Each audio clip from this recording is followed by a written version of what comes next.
Lock in the strategy, let them execute. Do not change the rules of the game in the middle of the quarter just because you're feeling anxious.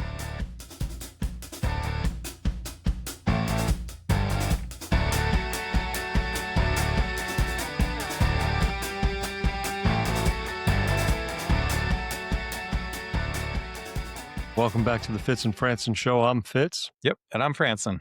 This is a show where we talk about leadership, business, growth, sales, marketing, and what it actually takes to build something that lasts without lying to yourself along the way. Yeah. And if you guys haven't figured it out by now, we're definitely not here for the hype, but we are here for clarity because, in business, chaos can be normal, but staying there is definitely a choice. Yeah, absolutely. Now, if you listen to last week's episode, we left you with a little bit of a cliffhanger. We told you that today we're going to talk about one thing that is quietly destroying your sales team's confidence, and you're probably doing it without even really knowing it. It's a leadership blind spot that we see in almost every growing company. Yeah. And this is a fun one. I love psychology. So we're going to dig a little bit deeper into the psychology of performance today. We're going to pull from some of the best minds out there in behavioral science and sales. People you guys have heard of like Chase Hughes, Daniel Kahneman, Alex Hormozi, Grant Cardone. And we're going to do this to show you exactly how confidence is built. And more importantly, how quickly it can be destroyed. But before we get into that, let's kick things off with our daily inspirations rundown. That's right. Yeah. So our team tracks the biggest conversations happening across the business world right now today. And this week, the data is pretty loud. It's clear across, the platforms like LinkedIn and Reddit that there's this massive conversation happening about burnout and morale. It's not the kind of burnout that comes from working too many hours. It's really kind of the burnout that comes from a lack of maybe that psychological safety. There's a lot of businesses out there where the employees aren't exhausted by the work itself, but they are kind of exhausted by the unpredictability of maybe the industry or their leadership. And when those things, when leadership is unpredictable, that can really hit confidence pretty hard. No doubt. So let's get right into the hot take for today, Jay. So the conventional wisdom in sales management is that you have to hold people's feet to the fire. You have to use the scoreboard to drive that competition. And you have to call out those low performers so they step their game up, so to speak. Yeah. Well, my hot take is that if you manage your team with fear, public humiliation, or constant pressure, you're not managing a modern sales team. You're managing an assembly line from like 1910. And you're actively destroying your own revenue. Yeah, I would tend to agree with that. There's I might butcher her name, but it's Amy Edmondson I think it was from Harvard Business School, actually studied this. She found that it was fear-based management was perfected on the Ford assembly line, like you mentioned, and that was over a century ago. And look, you're probably not surprised to find out that it worked brilliantly for that kind of mindless, repetitive task type work. If you just need someone to, I think maybe in those instances, turn a wrench faster, fear really works in that instance. The industry that we're in, this home improvement space, no aspect of the business is a mindless task. Event marketing is not a mindless task. Installation and field service, they're not mindless tasks. These roles require high levels of creativity, empathy, curiosity, ability to solve complex problems. And the behavioral science is really undisputed at this point. It makes the human brain less creative, less empathetic, and more prone to mistakes. Yeah. I know we've talked about him before, and I think you and I have kind of more recently discovered him, and some of his stuff is really fascinating. But Chase Hughes, who is one of the top behavioral analysts in the world at the moment, talks about this, I think, constantly as we're finding out. He says that confidence is not about competence. It's about the certainty of an outcome, right? And I think when a leader creates an unpredictable environment where like a sales rep doesn't know if they're going to be praised or humiliated on any given day, the brain switches from a creative state to that survival state. And you can't close a deal or connect with a customer when you're in a survival mode. For sure. And also I'd like to push back a little bit on this, Fitz, because there is a difference between fear-based management and high accountability. Grant Cardone talks about this. He says confidence is a muscle.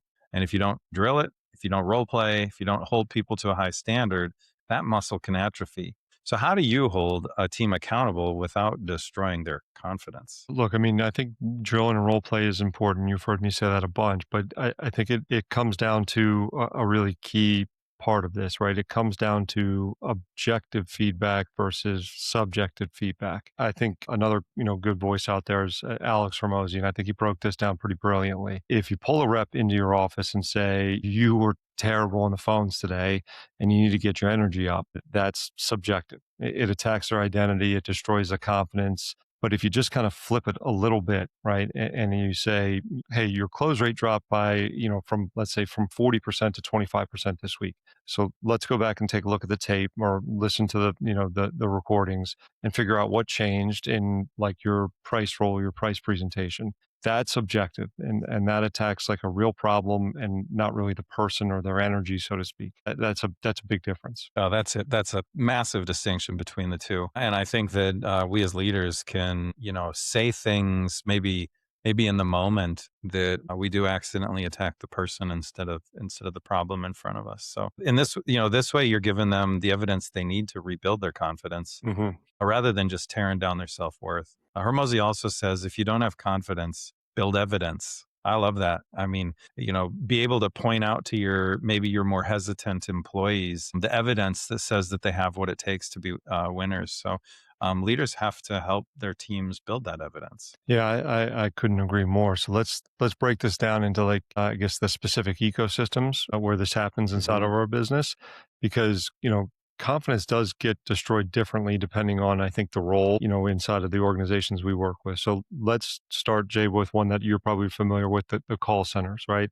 I think this is an environment that's really notorious for high turnover and low morale. What would you say is the number one leadership blind spot in a call center? Yeah. Oh, this one. Yeah. Micromanagement. And I'll tell you why. Without a doubt, call center managers have access to more data than any other leaders in the business. They could see average handle time, conversion rates, wrap up time. A lot of the call centers, the programs you use records every call, and you can pull up dashboards with everything. And so what happens is that the managers, they just start managing the metrics instead of coaching the behavior. Yeah, that's spot on. Yeah, I think they end up becoming, kind of that like dashboard manager, right?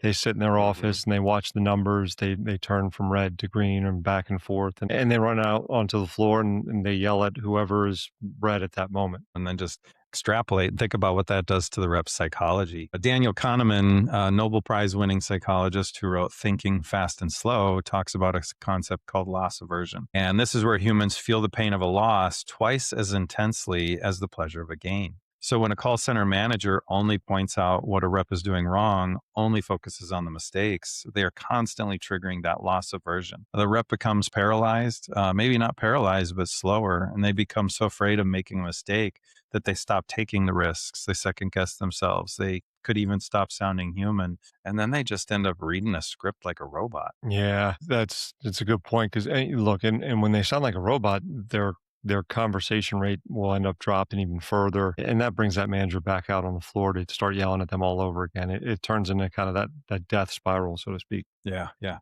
So how do you fix it? To be honest, you have to give them autonomy within the framework. You have to celebrate the small wins. If a rep handles a brutal objection perfectly, but still loses the deal, you have to celebrate the behavior. You have to reward the execution of the process, not just the final outcome. Sure. All right. So we talk a little bit about call center. Let's pivot to maybe a second ecosystem here. The events marketer or trade show booth staff, right? It's a completely different animal. These people are standing on their feet for 10 hours a day on hard concrete, getting just flat out rejected straight to their face hundreds of times.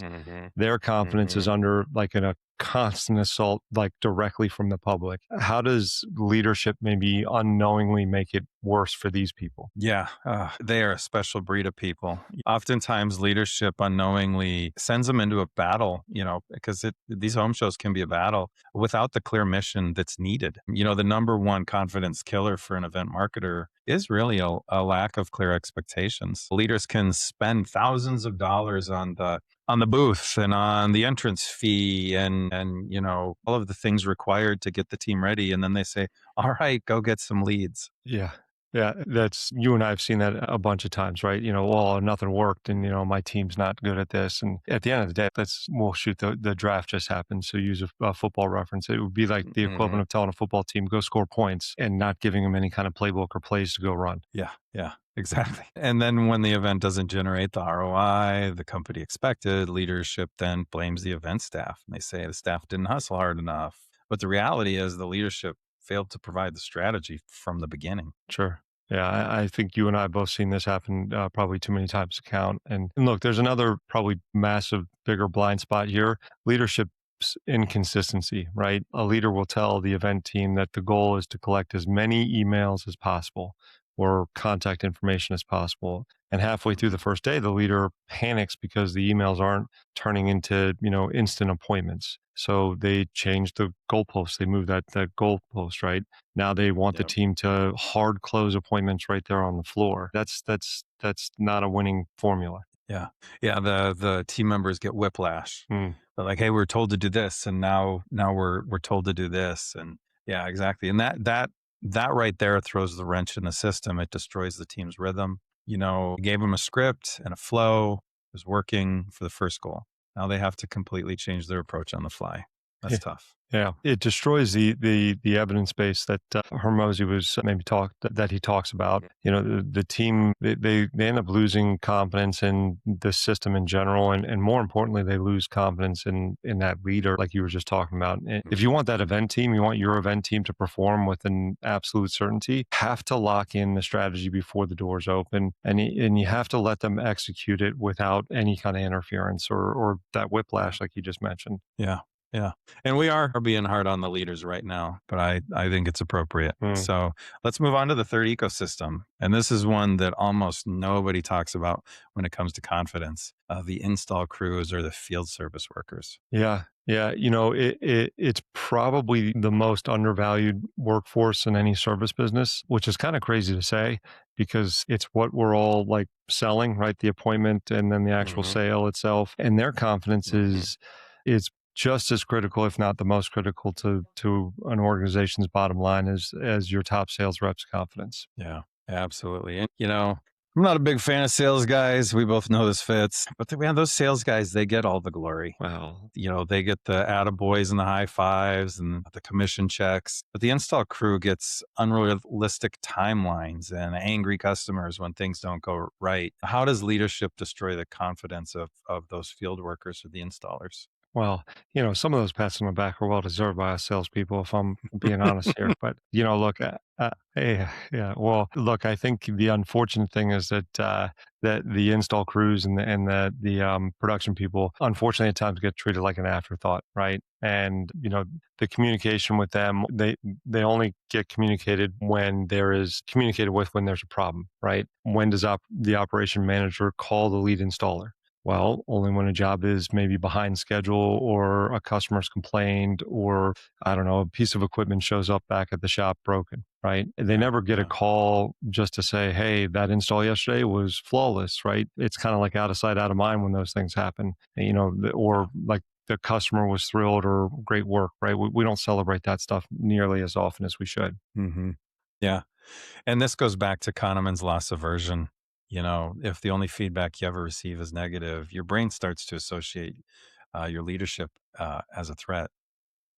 Stop caring about excellence and you start caring only about survival. And so, these installers, they just want to get the job done fast enough so they don't get yelled at. Yeah. Yeah. And unfortunately, when an install crew shifts from, I think, caring about that excellence to caring about survival, the number one thing that that you bring to the table, your quality, it absolutely plummets. And your callbacks will end up skyrocketing, and those 5-star reviews that we're all desperately after, they Hmm. evaporate into thin air. Yeah. One thing I do here at Powerful Media with my team, we do an all hands meeting every Tuesday, and it's very routine, very redundant.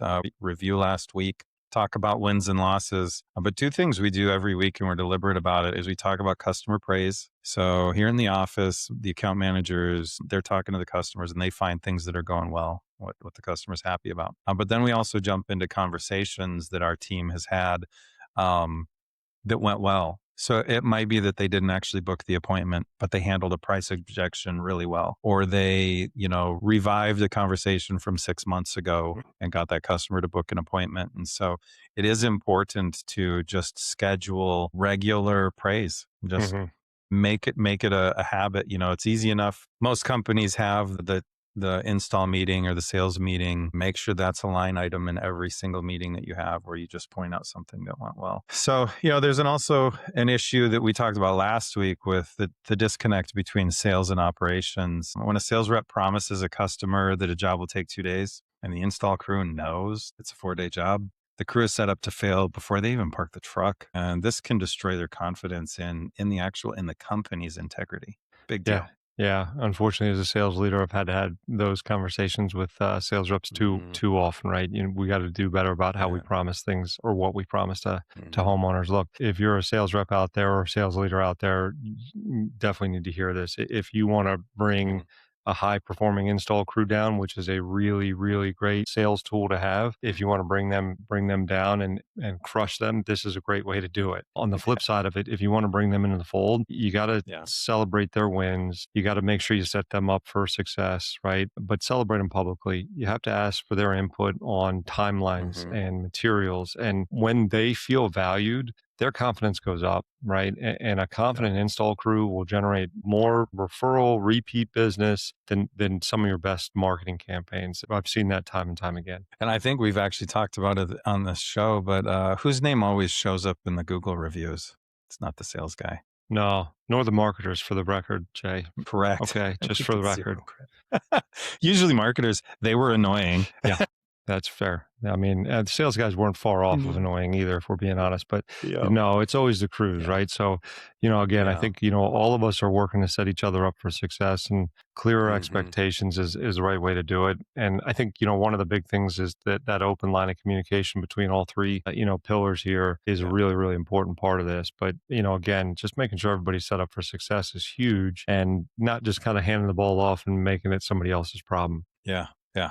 It's a good episode, Fitz. I like it. Mhm. So let's make this a little bit more personal. Let's talk about some actionable takeaways for our listeners. If you're listening to this and you realize you might be unknowingly destroying one of your team's confidence, let's talk about 3 things that you probably need to change this week. Yeah, I'm ready for it, man. Let's bring it home. What's step one? All right. This one's good. It's an audit. Everyone likes a good audit, right? Mhm.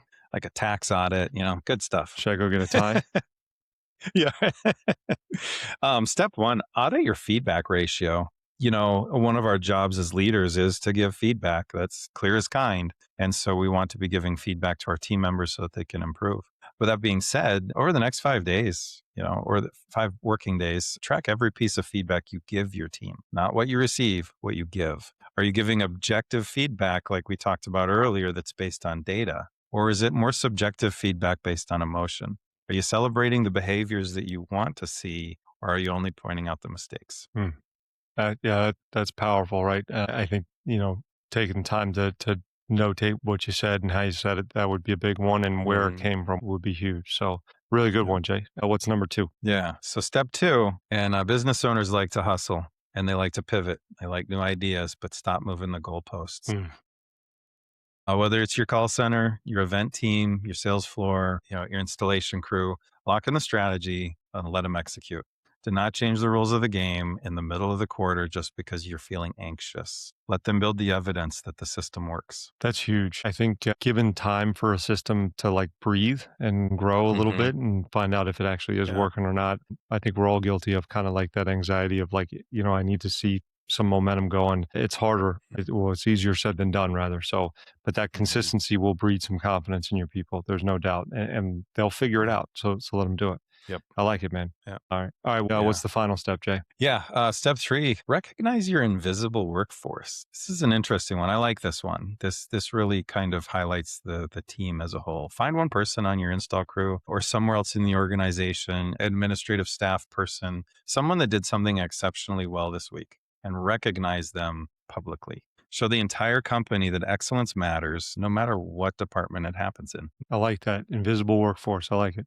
So recognize the invisible workforce. So that's how you build a culture of like unshakable confidence. And I think when every single person in the building knows that their work like really matters and that their leadership has their back, man, that's unstoppable. You're an unstoppable force.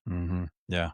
Yeah. Well said, Fitz. We covered some deep psychological territory here today. This is the invisible game of business. If you master this, the revenue typically takes care of itself. Yeah, I think it really does. Look, if you thought today's episode was maybe eye-opening, wait until next week. We're going to talk about the one conversation that every business owner is probably a little terrified to have. And it's not with a difficult employee or maybe that angry customer that we all avoid till the end of the day. It's with themselves, unfortunately.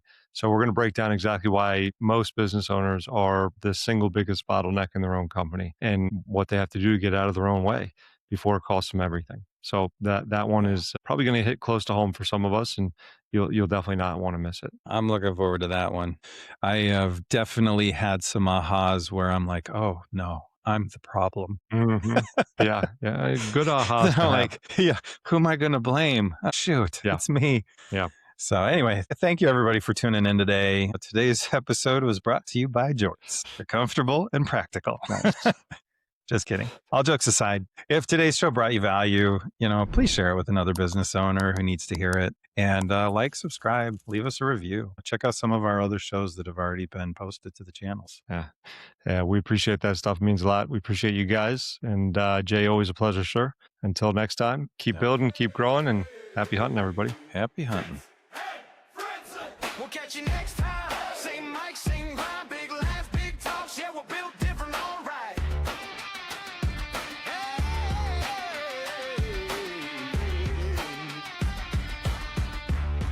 Thanks for watching. Now get back to work.